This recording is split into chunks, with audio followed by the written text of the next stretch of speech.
नमामि बाबा ईश्वरानाम परम महेश्वरम। 1954 की शरद ऋतु के एक शनिवार को मैं परम पूज्य बाबा के दर्शन करने जमालपुर गया और परम पूज्य बाबा के संध्या में दर्शन और साष्टांग कर टहलने में साथ हो लिया। रात्रि में श्री विंध्येश्वरी जी के यहाँ रुक गया। दूसरे दिन भी रविवार होने के कारण मैं वहीं रहा। अभी मैं श्री विंध्येश्वरी जी के घर पर ही था और रेलवे क्वार्टर जाने की सोच ही रहा था कि देखा कि वह 9 बजे के लगभग आनंद को भी आनंद देने वाले आनंद घन आनंद मूर्ति बाबा चले आ रहे हैं। मेरे आश्चर्य मिश्रित आनंद की सीमा न रही और अभी परम पूज्य बाबा श्री विंध्येश्वरी जी के कंपाउंड में थोड़ी दूर ही अंदर आए थे कि नंगे पांव मैंने दौड़कर पूज्य बाबा को चरण स्पर्श प्रणाम किया। अभी मैं सीधा खड़ा भी नहीं हो पाया था कि श्री विंध्येश्वरी जी भी दौड़ते हुए आए और झुककर परम पूज्य बाबा को चरण स्पर्श प्रणाम किए। हम दोनों की देखा देखी श्री विंध्येश्वरी जी की बड़ी पुत्री कुमुद ने भी परम पूज्य बाबा के चरणों में सिर टेका। उस समय उसकी आयु 7-8 साल की रही होगी, किंतु उसकी दीक्षा नहीं हुई थी। हम लोगों ने परम पूज्य बाबा को बैठक तक चलने तथा थोड़ी देर वहाँ पधार कर घर को पवित्र कर देने का आग्रह किया, परंतु पूज्य बाबा ने वही खड़े खड़े कहा कि मैं इसी और एक काम से जा रहा था तो सोचा कि तुमसे कहता जाऊं कि आज मैं रेलवे क्वार्टर नहीं जा पाऊंगा। 4 बजे के लगभग घर पर ही मिल लेना, फिर संध्या समय फील्ड चलेंगे। मैंने यह भी सोचा कि विंध्येश्वरी जी का घर भी देखता जाऊं, अतः चला आया। ऐसा कह परम पूज्य बाबा वापस होने लगे। श्री विंध्येश्वरी जी ने पुनः आग्रह किया कि पूज्य बाबा कृपा करे और उनके घर को पवित्र कर दे। परम पूज्य बाबा किसी और दिन आने को कह वापस चलते ही रहे। हम लोग पूज्य बाबा को सड़क तक छोड़ने गए। इसी बीच परम पूज्य बाबा ने उस लड़की का जिसने अभी उनको प्रणाम की थी परिचय पूछने की कृपा की। मैंने कहा कि वह श्री विंध्येश्वरी जी की बड़ी पुत्री है। पूज्य बाबा ने श्री विंध्येश्वरी जी से कहा कि उसको शीघ्र दीक्षा दिलवा दो, वह लड़की अल्पायु है। हम लोगों ने फिर पूज्य बाबा को चरण स्पर्श प्रणाम किया और आशीर्वाद दे वे चले गए।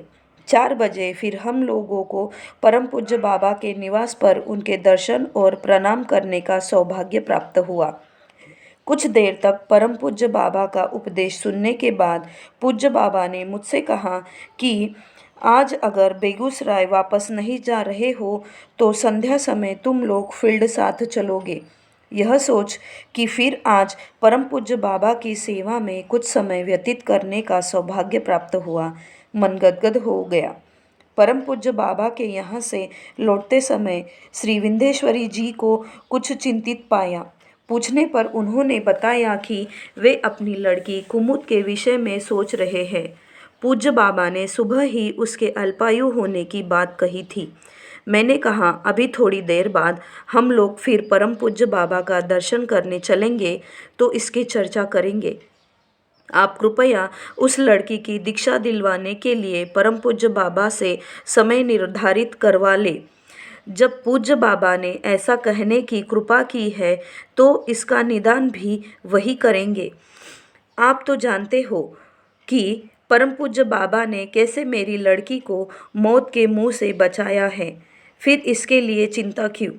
निश्चित समय पर संध्या में हम लोग फिर पूज्य बाबा के निवास पर गए और उनके दर्शन और साष्टांग प्रणाम करने का पुण्य प्राप्त किया। अब हम लोग परम पूज्य बाबा के साथ फील्ड की ओर चले। फील्ड में पहुंच पूज्य बाबा कब्र पर बैठ गए। हम लोगों को भी पूज्य बाबा ने कब्र पर ही बैठ जाने की आज्ञा दी। हम लोग पूज्य बाबा के अगल बगल बैठ गए।